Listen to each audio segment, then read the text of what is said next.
तो पिछले वीडियो में हमने देखा कि कैसे सोइचिरो एक गैराज साफ करने वाले से एक पिस्टन रिंग मैन्युफैक्चरर तक का सफर तय कर लिया था। लेकिन अब सोइचिरो की लाइफ में एक बड़ा ट्विस्ट आने वाला था जो इनकी पूरी लाइफ को बदल देने वाला था। तो हेलो दोस्तों, मेरा नाम है आलोक शुक्ला और हम देख रहे थे होंडा की कहानी।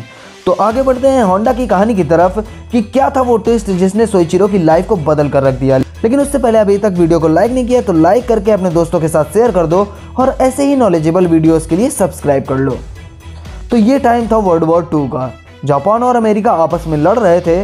वॉर के दौरान अमेरिका के फाइटर जेट्स ने बॉम्बिंग करी और सोइचिरो के प्लांट्स को बुरी तरीके से तबाह कर दिया।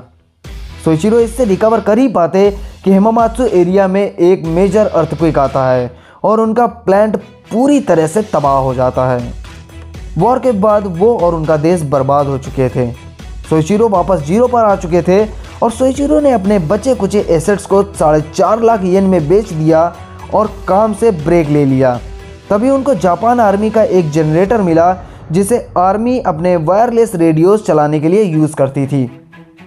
इसको एग्जामिन करने के बाद सोइचिरो को एक आइडिया आया जिसने होंडा की नींव रखी।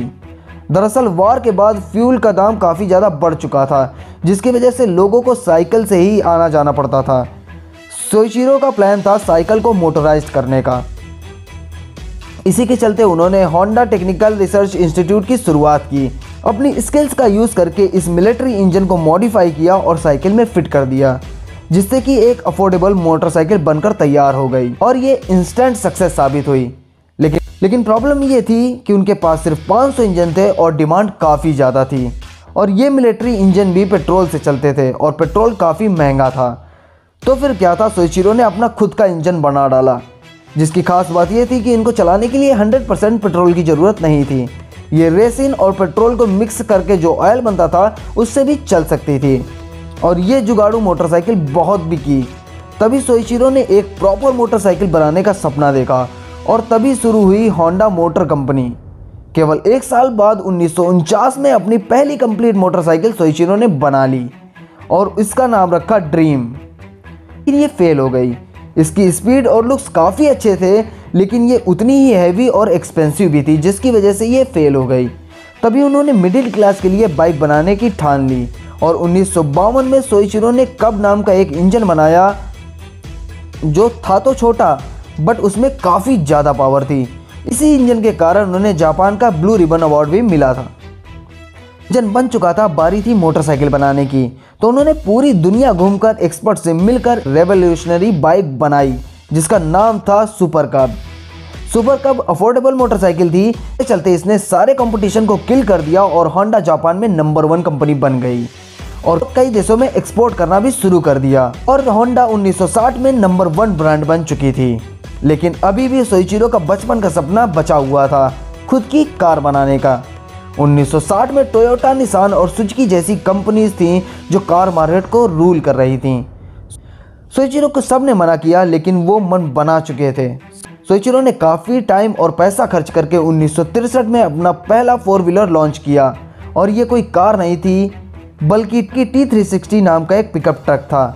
लेकिन ये ट्रक भी फेल हो गया लेकिन उन्होंने हार नहीं मानी। 1967 में उन्होंने कॉमन जैपनीज फैमिली के लिए होंडा N360 कार लॉन्च की कि एक स्पेसियस और हाई माइलेज वाली कार थी।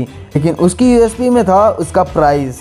N360 अपने कंपटीटर से लगभग 25% सस्ती थी और लॉन्च होते ही मार्केट में एक धमाका कर दिया। 1970 में होंडा ने एक बहुत बड़ी अपॉर्चुनिटी को स्पॉट किया। उस टाइम ऑयल क्राइसिस चल रहे थे और अमेरिकन गवर्नमेंट ऑटोमोबाइल से होने वाले पोल्यूशन को लेकर काफ़ी ज़्यादा परेशान थी। इसलिए उन्होंने क्लीन एयर एक्ट के थ्रू ऑटोमोबाइल कंपनीज में स्ट्रिक्ट रेगुलेशंस लगा दिए थे। अब उन्हें बिजनेस करने के लिए अपने इंजन्स को ऐसे मॉडिफाई करना होगा जो कम पॉल्यूशन करें। सारी कंपनीज गवर्नमेंट के खिलाफ केस लड़ने की तैयारी करने लगी थी। वहीं पर होंडा अपने इंजन्स को बेहतर बनाने में लग गए। अगले कुछ सालों में होंडा ने compound vertex controlled combustion engine CVCC launch किया। ऑटोमोबाइल की दुनिया में ये एक नई खोज थी। ये इंजन ना सिर्फ कम पॉल्यूशन के साथ आया था बल्कि फ्यूल एफिशिएंसी भी साथ लेकर आया था।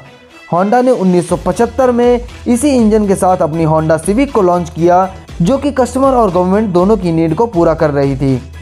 ये बहुत ही ज़्यादा सक्सेसफुल रही। आज भी इसके न्यू वर्जन्स लोग पसंद करते हैं और इसके बाद होंडा ने एकॉर्ड और सिटी जैसी कमाल की गाड़ियां लॉन्च की और फिर कभी पीछे मुड़कर नहीं देखा। फाइनली उस छोटे से बच्चे ने अपनी लगन और मेहनत से अपने सपने को पूरा कर लिया था। तो ये थी कहानी होंडा की। आपने सोइचिरो होंडा की इस कहानी से क्या सीखा कमेंट्स में ज़रूर बताइएगा। वीडियो पसंद आया हो तो वीडियो को लाइक करके अपने सभी दोस्तों के साथ शेयर कर दो और ऐसे ही नॉलेजेबल वीडियोस देखने के लिए जल्दी से सब्सक्राइब कर लो। मिलते हैं आपसे किसी और कंपनी के साथ, तब तक के लिए बाय बाय।